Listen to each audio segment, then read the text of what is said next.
பிலிப்பியர் 3:14 கிறிஸ்து இயேசுவுக்குள் தேவன் அழைத்த பரம அழைப்பின் பந்தய பொருளுக்காக இலக்கை நோக்கி தொடர்கிறேன். எல்லா மனிதருக்கும் ஒரு இலக்கு இருக்கு. இலக்கு இல்லாத மனிதன் ஒன்றுமே சாதிக்க முடியாது. ஒரு இலக்கு வச்சிருந்தா தான் அவன் வாழ்க்கையில சுவாரஸ்யம் இருக்கும்.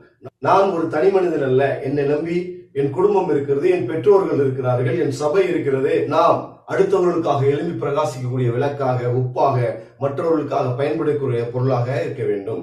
1 கொரிந்தியர் 9:24 மற்றும் 26 நீங்கள் பெற்றுக்கொள்ளத்தக்கதாக ஓடுங்கள் அப்படின்னு பவுல் எச்சரிக்கிறார். அடுத்த 2 வசனம் தாண்டிய நீங்கள் நிச்சயம் இல்லாதவர்களாக ஓட வேண்டாம் அப்படிங்கிறார். இந்த ஆவிக்குரிய ஓட்ட பந்தயத்தில் இலக்கு யார், பந்தய பொருள் யார் அப்படின்னா இயேசு கிறிஸ்துவை நாம் மணவாளனை அடைந்தே தீர வேண்டும். நம்மளுடைய இலக்கு எப்படி இருக்கணும்னா, ஒரு துப்பாக்கியிலிருந்து பாய்ந்த குண்டு எப்படி சரியாக இலக்கை நோக்கி அடைகிறதோ, ஒரு வில்லில் இருந்து புறப்பட்ட அம்பு எப்படியாக இலக்கை நோக்கி அடைகிறதோ, ஒரு கவனில் இருந்து புறப்பட்ட கல் எப்படியாக இலக்கை நோக்கி அடைகிறதோ, அதே போல நம் வாழ்க்கையிலும் ஒரு இலக்கை வைத்துக் கொண்டு அந்த இலக்கை சரியாக சென்று அடைய வேண்டும். அதற்கு பயிற்சி தேவை, ஆவிக்குரிய பயிற்சி தேவை.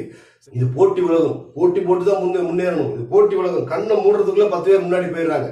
ஆனாலும் நாம இருந்தும் இருந்தபோது நமக்கு புதிய உற்சாகத்தை தந்து இந்த உலகத்திலே நம் ஜெயமுள்ள வாழ்க்கையை வாழ வைப்பார். நம்ம பரலோகத்துக்கு போய் தான் சந்தோஷமா இருக்கணும் இல்லை, இந்த பூலோகத்திலே ஒரு ஜெயமான வாழ்க்கையை ஏறெடுக்கலாம். இதற்கு பயிற்சி தேவை.